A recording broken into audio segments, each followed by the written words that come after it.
زردہ۔ یہ کہانی ہے ایک شبانہ نامی عورت کی جو کہ بچپن سے ہی بہت ہی اچھی اور سلیقہ شار بچی تھی اور سب کا کہا مانتی تھی۔ ایسے دیکھتے ہی دیکھتے وہ بڑی ہو گئی۔ شبانہ کی شروع سے ہی عادت تھی کہ وہ اکثر جب کھانا بناتی اور کوئی چیز بچ جاتی تو وہ پرندوں کو ڈال دیتی۔ ویسے بھی وہ پرندوں کو دانہ وغیرہ ڈالتی رہتی تھی۔ شبانہ کے گھر میں صحن میں ایک بہت بڑا درخت ہوا کرتا تھا تو وہ اس کے نیچے پرندوں کو کھانا ڈال دیا کرتی تھی۔ ایک بار وہ کالج سے گھر واپس آ رہی تھی تو اس کا آٹو خراب ہو گیا، بالکل ہی پنچر ہو گیا، مگر پلک جھپکتے ہی وہ ٹھیک ہو گیا۔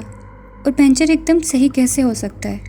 وہ حیران تو بہت ہوئی، مگر وہ یہ بات نہیں جانتی تھی کہ یہ اتفاق نہیں ہے، کوئی اس کی چھپ کر مدد کر رہا ہے۔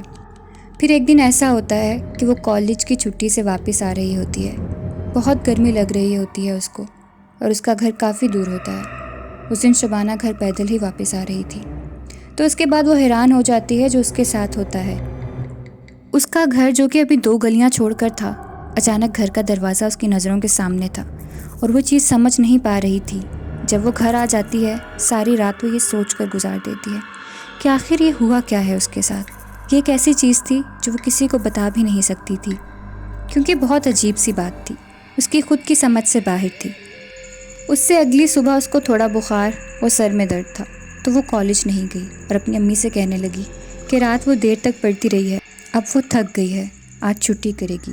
تو اس کی امی نے بھی کہا کہ ٹھیک ہے مت جاؤ۔ شبانہ کی امی نے بولا کہ آج تم گھر ہو تو میں تمہاری خالہ کا پتہ کر رہا ہوں، وہ بہت دنوں سے بیمار ہیں اور کافی دنوں سے میں جانے کا سوچ رہی ہوں مگر جا نہیں پا رہی تھی کیونکہ میں تمہیں گھر اکیلا چھوڑ کر نہیں جا سکتی۔ تم بھی کالج ہوتی ہو اور اسلم بھی تمہارے ابو کے ساتھ دکان پر ہوتا ہے۔ اسلم اور شبانہ بس 2 ہی بہن بھائی تھے۔ خیر یہ کہہ کر اس کی امی خالہ کے گھر چلی جاتی ہیں اور شبانہ کاموں میں لگ جاتی ہے، لیکن پھر سے وہ بار بار اپنے کل کے واقعے کے بارے میں سوچنے لگتی ہے کہ اتنے میں اس کو پیچھے سے آواز آتی ہے کہ کیا سوچ رہی ہو شبانہ؟ وہ ڈر جاتی ہے اور مڑ کر پیچھے دیکھتی ہے تو پیچھے سیاہ لباس میں ایک آدمی کھڑا ہوتا ہے۔ وہ گھبرا جاتی ہے اور پوچھتی ہے کہ کون ہو اور اندر کیسے آئے؟ دروازہ تو بند ہے۔ تو اس نے کہا کہ ڈرو مت، میں تمہیں نقصان پہنچانے نہیں آیا، نہ ہی میں تمہارا دشمن ہوں، میں تو تمہیں شکریہ کہنے آیا ہوں جو اتنے سالوں سے تم مجھے کھانا کھلاتی ہو۔ شبانہ سوچ میں پڑ جاتی ہے کہ میں نے اس آدمی کو کب کھانا کھلایا؟ وہ سوچوں میں ڈوبی ہوتی ہے تو وہ آدمی کہتا ہے میں جانتا ہوں کہ تم کیا سوچ رہی ہو، یہی نا کہ تم نے مجھے کھانا کب کھلایا، وہ بھی اتنے سالوں سے۔ تو اس نے کہا کہ ہاں۔ اس آدمی نے کہا کہ جب تم پرندوں کو درخت کے نیچے کھانا ڈالتی تھی تو میں آ کر وہ کھانا کھا لیتا تھا۔ پچھلے 4 سال سے میں وہ کھانا کھا رہا ہوں، خاص طور پر جو تم پیلے رنگ کا زردہ بناتی ہو، وہ میرا پسندیدہ ہے۔ ایک پل کو وہ ڈر تو گئی مگر اس نے ہمت کر کے پوچھا کہ تم نے میری اس دن مدد کی تھی، وہ تم ہی تھے نا؟ آج تک جب جب میرے ساتھ ایسے واقعات پیش آئے ہیں ان کے پیچھے تم ہی تھے نا؟ تو اس نے کہا کہ ہاں میں ہی تھا، اور تم جو سوچ رہی ہو کہ میں پرندوں کو کھانا کیسے کھا لیتا تھا، تو میں ایک جن ہوں، اور تم جو میرے لیے کھانا لاتی تھی مجھے وہ بہت پسند تھا، اسی لیے میں تمہارے بدلے میں مدد کرتا آیا ہوں، اور ایسے ہی تم مجھے وہ میٹھا زردہ کھلاتی رہو، میں تمہارے ہر مشکل کام میں مدد کروں گا۔ اب شبانہ کو اس سے ڈر کم لگ رہا تھا کیونکہ وہ جان گئی تھی کہ یہ جن اس کو نقصان نہیں پہنچائے گا۔ تو اس نے کہا ٹھیک ہے میں تمہیں زردہ پکا کر دیا کروں گی، تم بھی ایسے ہی میرے مشکل وقت میں کام آنا۔ اس نے کہا تم بیٹھو میں تمہارے لیے ابھی زردہ بناتی ہوں۔ جنات چونکہ میٹھے کے شوقین ہوتے ہیں تو وہ بہت شوق سے کھاتا ہے، اور کبھی بھی شبانہ کو کوئی بھی مسئلہ ہوتا تو وہ جھٹ سے اس کی مدد کر دیتا۔ شبانہ اب روز اس کے لیے زردہ بنانے لگی مگر وہ اپنی امی سے چھپ کر بناتی تھی۔ ایک بار ایسا ہوا کہ وہ اس کے لیے زردہ بنانا بھول گئی اور شبانہ سو رہی تھی کہ اچانک شدید گرمی تھی اور اس کا پنکھا بند ہو گیا۔ وہ چلانے کے لیے اٹھی تو وہ جل چکا تھا، یعنی خراب ہو گیا۔ تو جن حاضر ہو گیا اور اس نے یہ کہا کہ تمہیں جگانے کے لیے میں نے یہ سب کیا ہے۔ رات کے 12 بج رہے تھے اور اس جن نے کہا کہ مجھے زردہ بنا کر دو ورنہ میں یہ پنکھا ٹھیک نہیں کروں گا۔ تو مجبوراً رات کے 12 بجے شبانہ کو اس کے لیے زردہ بنانا پڑا۔ اس نے یہ بات سوچی کہ میری مدد تو یہ کرتا ہے مگر یہ کتنا خود غرض ہے، یہ بس اپنے مطلب کے لیے ہی میرے کام آتا ہے۔ خیر وہ ایسے ہی دن گزارتی رہی اور اس کو زردہ بنا کر دیتی رہتی، کبھی نہ بنا پاتی تو وہ جن اس کو ٹارچر کرتا۔ ایک دن اس کی امی اس کی خالہ کے گھر شبانہ کا رشتہ طے کر دیتی ہیں اور شبانہ کی اپنی خالہ کے بیٹے کے ساتھ شادی ہو جاتی ہے۔ شادی کے دنوں میں مصروفیت کی وجہ سے وہ اس بھوت کو کھانا نہیں دے پاتی اور وہ بھول جاتی ہے۔ وہ نئی نویلی دلہن ہوتی ہے اور گھروں میں اس کی دعوتوں کے سلسلے چل رہے ہوتے ہیں۔ ایک دن وہ کھانا کھا رہی ہوتی ہے اور آخر میں جب وہ زردہ کھانے لگتی ہے تو اس کی ساس اس کو آواز دیتی ہے۔ وہ کھانا چھوڑ کر ان کی بات سننے کے لیے چلی جاتی ہے۔ جب وہ واپس آتی ہے تو وہ چاول وہاں غائب ہوتے ہیں اور پلیٹ ایسے خالی ہوتی ہے جیسے کسی نے دھو کے رکھی ہو۔ وہ روز گھر کے کاموں میں اتنی تھکی ہوتی تھی کہ اس نے غور ہی نہیں کیا۔ اس کو لگا کہ شاید اسی نے کھا لیے ہوں گے اور بھول گئی۔ دن ایسے ہی گزرتے گئے اور شبانہ کو اللہ نے بیٹی سے نوازا اور وہ سب بہت خوش تھے۔ ان کی پہلی اولاد تھی۔ دیکھتے دیکھتے شبانہ کی بیٹی بڑی ہو گئی اور اس کی بیٹی کا نام سارہ تھا۔ وہ بہت ہی پیاری بچی تھی۔ ایک دن کچھ ایسا ہوا جس نے شبانہ کی کھوئی ہوئی یادداشت واپس دلا دی، یعنی جیسے وہ اس دن کو بھول بیٹھی تھی۔ اس دن شبانہ کپڑے دھو رہی تھی اور سارہ یعنی اس کی بیٹی چھت پر کھیل رہی تھی اور وہ چھت کے کنارے پر تھی۔ شبانہ نے کہا، سارہ پیچھے ہو کر کھیلو ورنہ گر جاؤ گی۔ اتنے میں سارہ اور کنارے پر آ گئی۔ جب شبانہ نے نظر اٹھا کر دیکھا تو چٹکی بجاتے ہی اس کی نظروں کے سامنے اس کی بیٹی کا پاؤں پھسل گیا، مگر وہ چھت پر سے گری نہیں بلکہ ہوا میں ہی لٹک گئی۔ شبانہ کا دل منہ میں آ گیا۔ اس نے ایک دردناک چیخ ماری، مگر یہ منظر دیکھ کر وہ اور خوفزدہ ہو گئی۔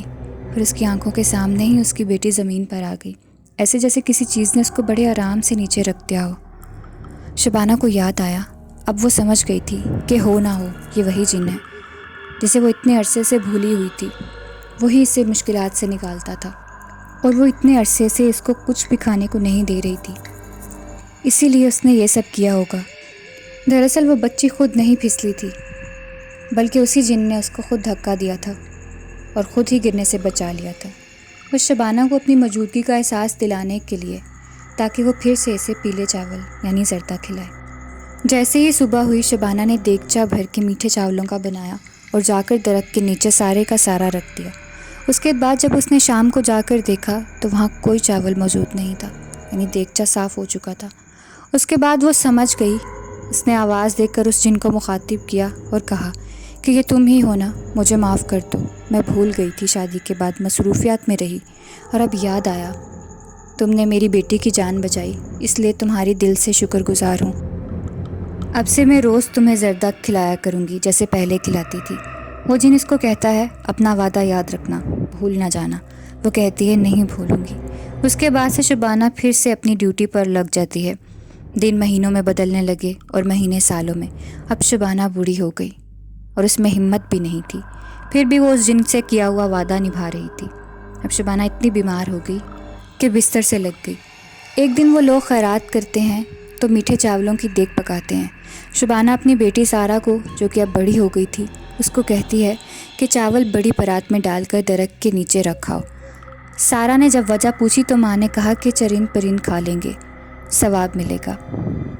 وہ رکھ کھائی اور جب برتن اٹھانے گئی تو وہ خالی تھا، نیچے ایک ذرہ بھی نہیں گرا ہوا تھا۔ وہ بہت حیران ہوئی کہ پرندوں نے اتنی جلدی سارے چاول کیسے کھا لیے اور نیچے ذرہ بھی نہیں گرا۔ اتنے میں سارہ کو اپنے چھوٹے بھائی کے چیخنے کی آواز آتی ہے۔ وہ بھاگ کر جاتی ہے تو دیکھتی ہے شبانہ یعنی اس کی ماں اب اس دنیا میں نہیں رہی۔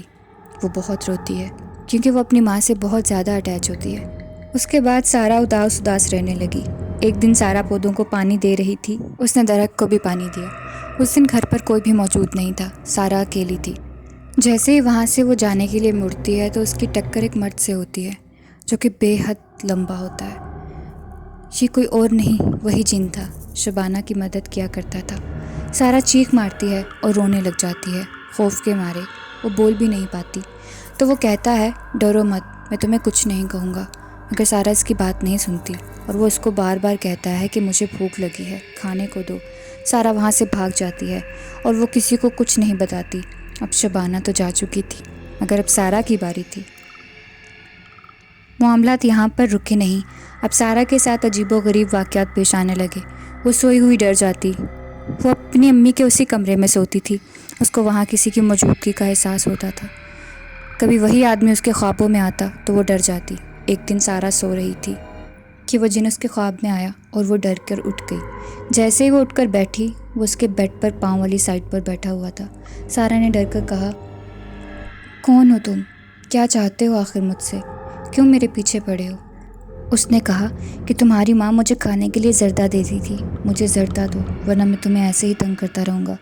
تب اسے یاد آیا کہ لاسٹ ٹائم مرنے سے پہلے بھی اس کی ماں نے زردہ چاول درخت کے نیچے رکھوائے تھے۔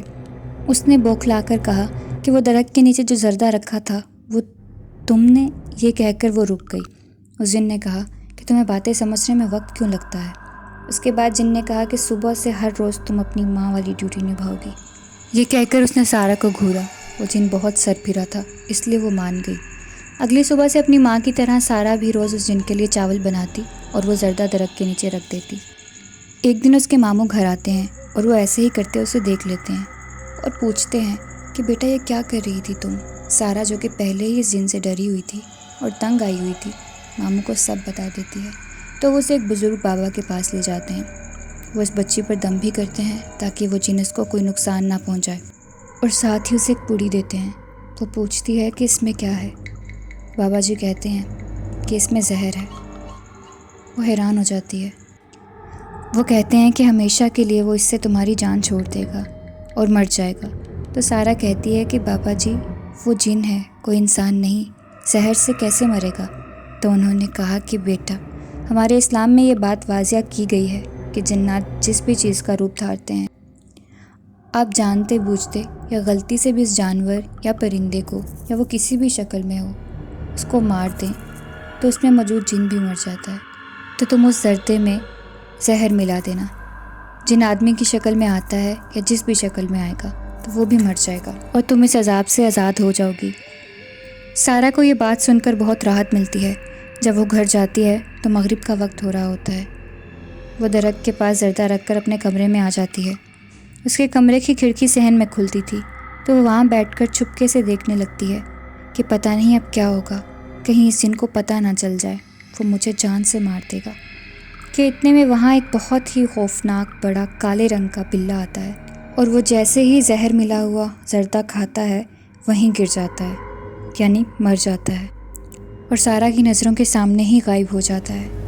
سارا یہ دیکھ کر اللہ کا لاکھ لاکھ شکر ادا کرتی ہے کہ اس کی جان بچ گئی اور اس کی اس روز روز کی مصیبت سے بھی جان چھوٹ گئی، اور وہ صدقہ بھی دیتی ہے کہ بلا ٹلی، وہ مزید مصیبتوں اور بلاؤں سے محفوظ رہے گی۔ وہ بستر کے سائڈ ٹیبل پر پڑی اپنی ماں کی تصویر پکڑ کر اٹھاتی ہے اور رو کر کہتی ہے کہ امی کاش آپ آج میرے پاس ہوتی، مجھے آپ کی بہت یاد آ رہی ہے۔ بس ایسے ہی کچھ وقت گزر جاتا ہے اور اس کے بعد سارا کی بھی شادی ہو جاتی ہے۔ وہ اپنے گھر سکون سے رہنے لگتی ہے۔ سارا نے بتایا کہ اس واقعے کو لگ بھگ 10 سال ہو گئے ہیں۔ اللہ کا کرم ہے اب وہ سب ختم ہو چکا ہے۔ That's it for today's video. I hope آپ کو آج کی کہانی اچھی لگی ہوگی۔ اگر اچھی لگی ہو تو please go and subscribe my channel and hit the bell icon تاکہ آپ کو نئی اپڈیٹس وقت پر ملتی رہیں۔ ملتے ہیں نئی ویڈیو میں نئی سٹوریز کے ساتھ، تب تک کے لیے اللہ حافظ۔